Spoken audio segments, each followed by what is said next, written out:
वृंदावन के रहने वाले नरसिंह मेहता भगवान श्री कृष्ण के परम भक्त, अपनी भक्ति और विश्वास के लिए प्रसिद्ध थे।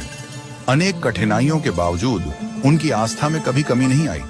ठाकुर जी उनकी भक्ति से सदैव प्रसन्न रहते और समय समय पर उनकी सहायता करते।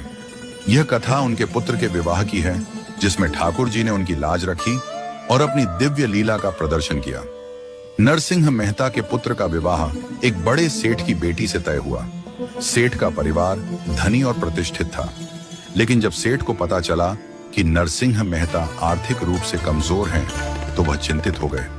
उन्हें लगा कि उनकी बेटी को ऐसा वर नहीं मिलना चाहिए जिसकी आर्थिक स्थिति अनिश्चित हो।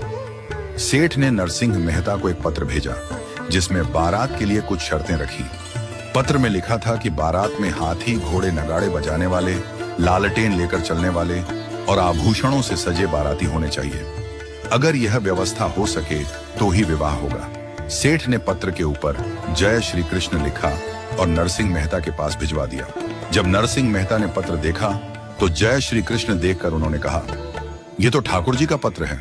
उन्होंने पत्र खोला नहीं, बल्कि ठाकुर जी के चरणों में रख दिया और प्रार्थना करते हुए बोले, भगवान, यह पत्र आपके नाम है। इसमें जो भी लिखा है वह आपकी जिम्मेदारी है। ठाकुर जी उनकी भक्ति से प्रसन्न हुए और मुस्कुराते हुए बोले, तुम्हारा विश्वास अद्भुत है। तुम बस बारात लेकर चलो, बाकी सब मैं देख लूंगा। नरसिंह मेहता ने ठाकुर जी के वचनों पर भरोसा करते हुए बारात की तैयारी शुरू कर दी। नरसिंह मेहता ने साधारण तरीके से अपने पुत्र को घोड़ी पर बिठाया और 4-5 बारातियों के साथ निकल पड़े। लेकिन ठाकुर जी तो भक्त की लाज रखने वाले हैं। जैसे ही बारात आगे बढ़ी, चमत्कार होने लगा। कहीं से हाथियों की एक लंबी कतार आ गई, कहीं से राजसी वेशभूषा में घोड़ों पर सवार राजा महाराजा बारात में शामिल हो गए। नगाड़े बजने लगे और आभूषणों से सजे बाराती बारात का हिस्सा बन गए। देखते ही देखते साधारण बारात एक भव्य राजसी बारात में बदल गई।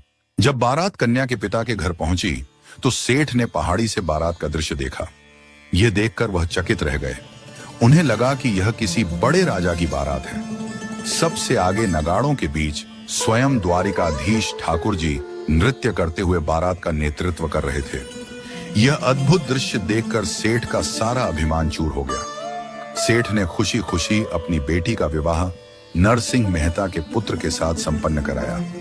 विवाह के बाद जब उन्होंने नरसिंह मेहता से पूछा कि इतनी भव्य बारात की व्यवस्था उन्होंने कैसे की, तो नरसिंह मेहता ने मुस्कुराते हुए कहा, यह सब मेरे ठाकुर जी की कृपा है।